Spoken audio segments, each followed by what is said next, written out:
มตำรวจสกัดกั้นและต้านการค้ามนุษย์กรมใหญ่ตำรวจกระทรวงป้องกันความสงบได้แจ้งการเกี่ยวกับการให้ถือพาแทนหรืออุ้มบุญที่ผิดต่อระเบียบกฎหมายเพื่อให้สังคมมีความรับรู้และเข้าใจแจ้งต่อกับปัญหาดังกล่าวสบายดีบรรดาท่านผู้ฟังผู้ชมที่เคารพอย่างสูงข้าพเจ้าตั้งหน้ากรมตำรวจสกัดกั้นและต้านการค้ามนุษย์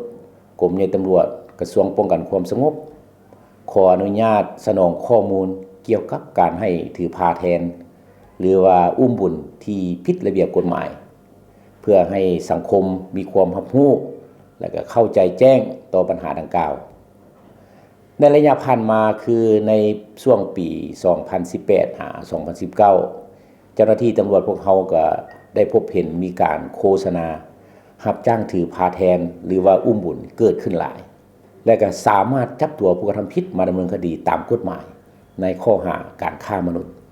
ถือว่ารวมมีทั้งหมดนี้5เรื่องและมาฮอดปัจจุบันนี้ศาลประชาชนก็ได้ตัดสินบรรดาคดีดังกล่าวเป็นที่เรียบร้อยซึ่งมีโทษสูงสุดก็ถึง19ปีและก็ปรับใหม่สูงสุดก็400ล้านกีบบรรดาทานคือดังที่ข้าพเจ้าได้ยกให้เห็นข้างถึงนั้นปัญหาการถือพาแทนแบบบ่ถูกต้องแม้นเป็นการกระทำผิดกฎหมายที่มีโทษสูงหลายและก็ปรับใหม่สูงหลายแต่ถึงอย่างไรก็ตามมาถึงระยะปี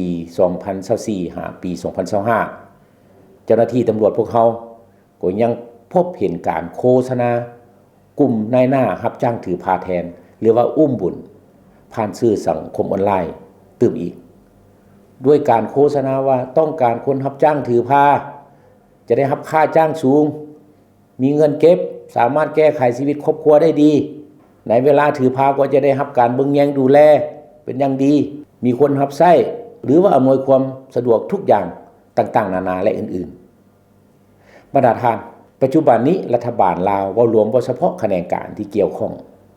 ยังบ่ทันได้อนุญาตให้โรงหมอหรือคลินิกเอกชนที่ตั้งอยู่สปป.ลาวดำเนินการเคลื่อนไหวบริการให้ถือพาแทนหรือว่าอุ้มบุญนี้อย่างเด็ดขาดและการกระทำดังกล่าวนี้จะถือว่าผิดกฎหมายของสปป.ลาวโดยเฉพาะแม่นผิดประมวลกฎหมายอาญามาตรา215การฆ่ามนุษย์ซึ่งได้กำหนดว่า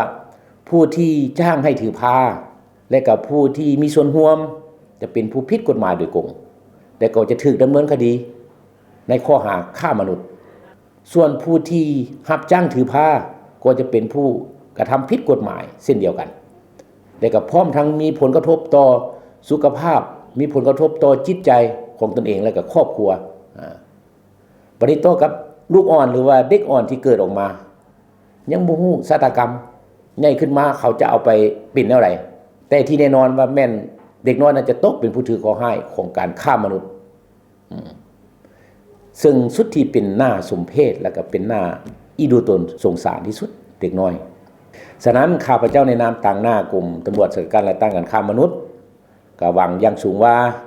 จะได้รับการร่วมมือจากท่านผู้ฟังผู้ชมก็คือทั่วสังคมและก็พ่อแม่ประชาชนในการโฆษณาให้ข้อมูลที่ถูกต้องให้แก่สังคมและก็ลูกหลานของตนอย่างทั่วถึงเพื่อให้รับรู้เข้าใจและก็มีสติระวังตัวบ่ให้ลงเชื่อพวกในหน้าหรือว่าบุคคลที่มาชักชวน